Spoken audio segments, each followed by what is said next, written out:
invite the distinguished delegate of the United Kingdom and Great Britain and Northern Ireland, the Right Honourable Lord Philip Hunt, Minister for Energy, Security and Net Zero, to take the floor.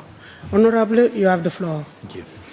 Madam President, may I thank you and also thank the Director General and Secretariat for all their work during the past year to ensure the agency's continued success.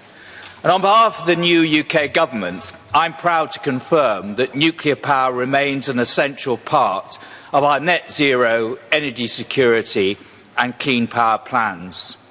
So we're backing the next generation of nuclear in the UK in terms of new technologies and fuels, in terms of our enabling policies, and in terms of attracting new talent. Our nuclear delivery body, Great British Nuclear, is currently evaluating bids submitted in its small modular reactor competition, developing innovative technology to boost Britain's energy security and sustainability. And in fusion energy, we're progressing our spherical tokamak for energy production project. By working with commercial partners, we plan to build a prototype fusion power plant by 2040. We've updated our policies on managing radioactive substances and nuclear decommissioning, driving innovation and sustainability, and providing greater flexibility on disposal options. We're looking forward to hosting the Women in Nuclear Global Conference in London in July next year, putting our commitment to increasing gender diversity in the nuclear workforce into action.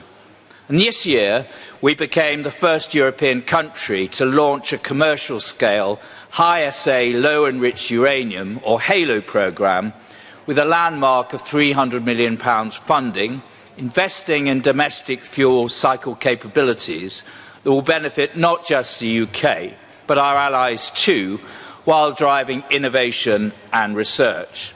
And we're also very proud to be working as part of the Sapporo 5 group to promote genuine supply chain resilience.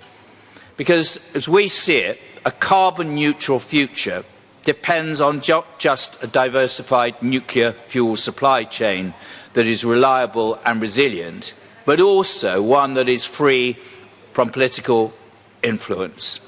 This is why we're committed to banning Russian uranium for use in reactors in the UK by 2030, and we encourage members to join us in taking assertive action to reduce dependency on Russia.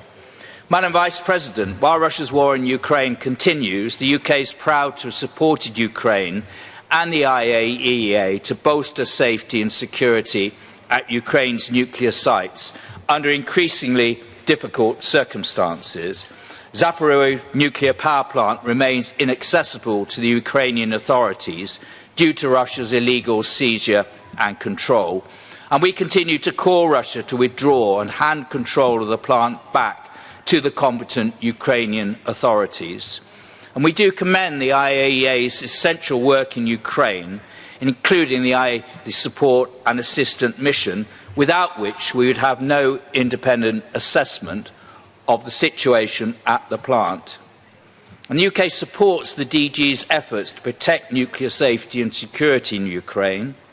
Russia's illegal invasion and reprehensible attacks on Ukrainian energy infrastructure continues to remind us of the vital importance of nuclear safety and security in Ukraine and across the world. The UK remains one of the largest contributors to the IAEA's Nuclear Security Fund, and we continue to support the expansion of nuclear security conventions, including the Armed Convention on the Physical Protection of Nuclear Material. We continue to call upon Member States to ratify and implement those conventions as soon as possible. We also welcome the success of the International Conference on Nuclear Security earlier this year. And I want to thank the co-presidents, Australia and Kazakhstan, for their chairmanship. And whilst it was disappointing that consensus on the ministerial declaration was blocked by one state, we were still very pleased to support the statement issued by the co-presidents and look forward to continuing to work in this area with Member States to make progress. Madam Vice President, unfortunately, serious challenges remain to the safeguards regime on which we are all so dependent. We remain deeply concerned by Iran's refusal to implement its legal safeguards obligations and cooperate with the agency's ongoing investigations into undeclared nuclear material and activity detected in Iran.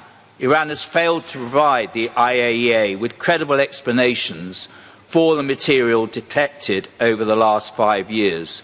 And as a result, the agency cannot assure that Iran's nuclear program is exclusively peaceful.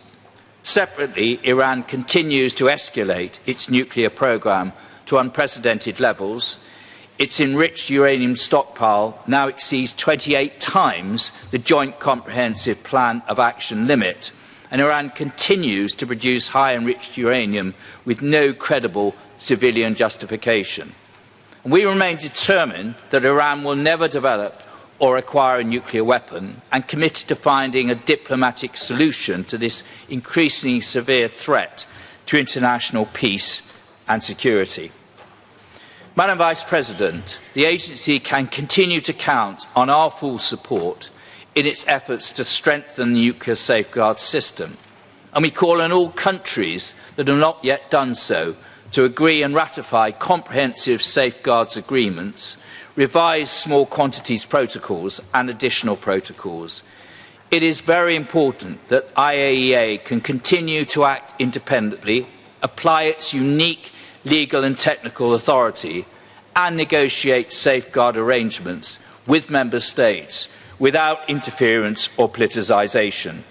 As part of the AUKUS partnership, I want to reiterate our commitment to setting the highest standard of non-proliferation and transparency, and to keeping the international community updated as the non-proliferation approach is developed with the IAEA.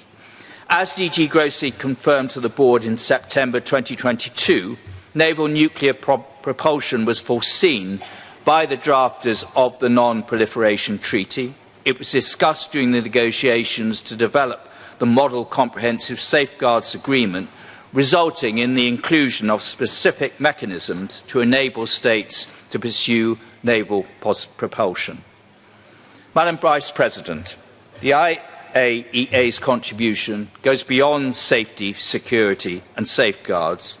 So many countries have benefited from the agency's technical cooperation, and the UK continues to make every effort to amplify and support this important work.